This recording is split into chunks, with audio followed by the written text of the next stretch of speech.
Hi friends, this is Vinson. நம்ம சேனலுக்கு உங்களை அன்புடன் வரவேற்க. நம்ம சேனல் வந்து பார்த்தீங்கன்னா உங்களோட கெரியர் செட் பண்ணுறதுக்காக தான் டிஎன்இஏ கவுன்சிலிங் சம்மந்தமாக நிறையா வீடியோஸ் வந்து உங்களுக்காக நம்ம கொடுத்துருக்கோம். கண்டிப்பாக நம்ம சேனலை ஃபாலோ பண்ணுங்கள்.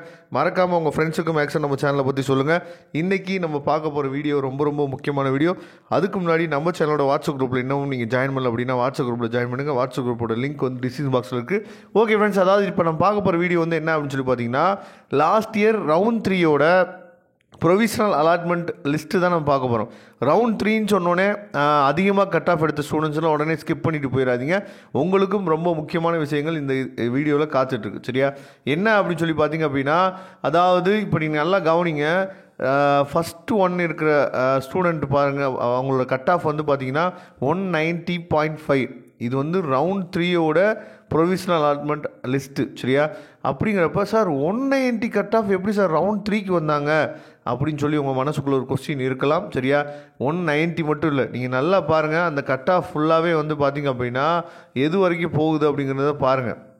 அதாவது 142லேருந்து நமக்கு என்னாச்சு பார்த்தீங்கன்னா உங்களுக்கு வந்து ரவுண்ட் 3 வந்து ஆரம்பிக்கிறாங்க. 142 தான் லாஸ்ட் இயர் வந்து பார்த்திங்கன்னா ரவுண்ட் 3லேருந்து ஆரம்பிக்கிறாங்க. ஆனால் நிறையா பசங்க என்ன பண்ணியிருக்காங்க அப்படிங்கிறத நீங்கள் பார்த்தீங்க அப்படின்னா உங்களுக்கே தெரிய வரும். இந்த மாதிரி தவறுகளை நீங்கள் என்னாச்சு பார்த்தீங்கன்னா தயவுசெய்து பண்ணாதீங்க. உங்களுக்கு என்ன ரவுண்டு கொடுத்துருக்காங்களோ அந்த ரவுண்டில் உங்களுக்கு தேவையான சீட்ஸை நீங்கள் என்னாச்சு பார்த்தீங்கன்னா எடுத்துகிட்டு அந்த ரவுண்டோடு அப்படியே என்னாச்சு பார்த்தீங்கன்னா நீங்கள் முடிச்சிட்டிங்க அப்படின்னா உங்களுக்கு போதுமானது. சரியா? இப்போ வந்து பார்த்தீங்க அப்படின்னா இங்கே தான் ரவுண்ட் 3 ஆரம்பிக்குது. 142.5 இருக்குது பார்த்தீங்களா? அதாவது 1319 பேர் என்ன பண்ணியிருக்காங்க அப்படின்னு சொல்லி பார்த்தீங்க அப்படின்னா, அதுக்கு முன்னாடி ரவுண்டை ஸ்கிப் பண்ணி ரவுண்ட் 3 வரைக்கும் வந்திருக்காங்க. ரவுண்ட் 1 ஸ்கிப் பண்ணிவிட்டு ரவுண்ட் 2 ஸ்கிப் பண்ணிவிட்டு ரவுண்ட் 3. அப்போ ரவுண்ட் 3ல் தான் இவங்க என்னாச்சு பார்த்தீங்கன்னா அவங்க அலாட்மெண்ட்டே எடுத்திருக்காங்க. ஆனால் இவங்க வந்து மார்க் வந்து அதிகமாக எடுத்தனால இப்போ ரவுண்ட் 1லேருந்து ரவுண்ட் 2க்கு வந்தாங்க அப்படின்னா அவங்களுக்கு தான் ஃபஸ்ட்டு ப்ரிஃபரன்ஸ் கொடுப்பாங்க. சரியா? ரவுண்ட் 2லேருந்து ரவுண்ட் 3 வந்தாங்க அப்படின்னா ரவுண்ட் 2லேருந்து வந்த பசங்களுக்கு தான் ஃபஸ்ட்டு ப்ரிஃபரன்ஸ் கொடுப்பாங்க. சரியா?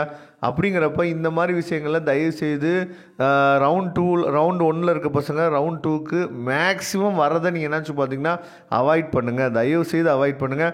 ஏன்னா நம்ம ரவுண்ட் 1லே நல்ல காலேஜஸ் ஃபுல்லாக நம்ம என்னாச்சு பார்த்தீங்கன்னா செலக்ட் பண்ணாமல் ரவுண்ட் 2ல் எதுக்கு வந்து நம்ம எடுக்கணும் அப்படிங்கிறத நினச்சி பாருங்கள். ஏன்னா ரவுண்ட் 2ல் எப்படியாவது ஓரளவுக்காவது நல்ல காலேஜ் நமக்கு கிடச்சிரும் அப்படின்னு சொல்லி ஒரு கனவுல ஒரு ஆசையில் இருக்கிற ஸ்டூடெண்ட்ஸை என்ன பண்ணலாம்னு பார்த்தீங்கன்னா இந்த மாதிரி விஷயங்கள் தடுக்கிறதுக்கு வாய்ப்புகள் வந்து நிறையா இருக்குது. அப்படிங்கிறப்ப சாய்ஸ் ஃபில்லிங் தயவுசெய்து நீங்கள் ரவுண்ட் 1ல் வந்தீங்க இல்லை ரவுண்ட் 2ல் வந்தீங்க அப்படின்னா நல்லபடியாக சாய்ஸ் ஃபில்லிங்கை போட்டுட்டு அந்த ரவுண்ட்லேயே நீங்கள் உங்கள் சீட்டை வந்து நீங்கள் என்னாச்சும் போதும் எடுக்கிறதுக்கு நீங்கள் ட்ரை பண்ணுங்கள்.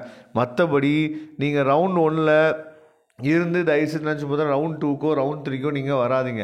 ஓகே, இப்போ வந்து அந்த ஸ்டூடெண்ட்டுக்கு வந்து எந்த சீட்டு வந்து கிடச்சிருன்னு சொல்லி பார்த்தீங்கன்னா கவுன்சிலிங் கோட், அதாவது வந்து பார்த்தீங்கன்னா 2634 ஏஏடிஎஸ் வந்து எடுத்திருக்காரு. 190.5 அந்த ஸ்டூடெண்ட் வந்து பார்த்தீங்கன்னா ரவுண்ட் 3ல் ஏஏடிஎஸ் வந்து எடுத்திருக்காரு. அடுத்து செகண்ட் ஒன்னில் இருக்கவங்க வந்து பார்த்தீங்கன்னா 189.5 அவர் வந்து ஐடி எடுத்திருக்காரு. சரியா? ஐடி எடுத்திருக்காரு. கவுன்சிலிங் கோடு வந்து பார்த்தீங்கன்னா 2641. சரியா? அந்த மாதிரி காலேஜஸ்லாம் நினச்சி பார்த்தீங்கன்னா நமக்கு இந்த வருஷமும் ரவுண்ட் 3ல் வேக்கன்சி இருக்கிறதுக்கு வாய்ப்புகள் வந்து அதிகமாக இருக்குது. சரியா?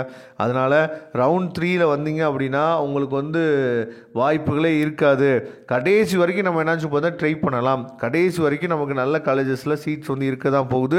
நீங்கள் வந்து ரவுண்ட் 3க்கு வந்துட்டீங்க அப்படின்னா காலேஜஸ்க்கு இம்பார்ட்டன்ட் கொடுக்காம கோர்ஸுக்கு நீங்கள் அதிகமாக இம்பார்ட்டன்ட் கொடுங்க. அதுதான் உங்களுக்கு நல்லபடியான என்ன சொல்லி பார்த்தீங்கன்னா ஃப்யூச்சரை கொடுக்கும். சரியா?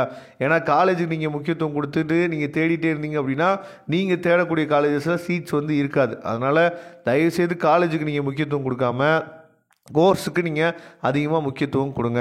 இதோட பிடிஎஃப் லிங்க் நான் டிஸ்கிரிப்ஷன் பாக்ஸில் கொடுத்துருக்கேன், எடுத்து யூஸ் பண்ணுங்க. Thank you friends. நெக்ஸ்ட் வீடியோ பார்க்கலாம். அதுவரை உங்களிருந்து விடைபெறுவது உங்கள் நண்பர் வின்சென்ட். தேங்க்யூ.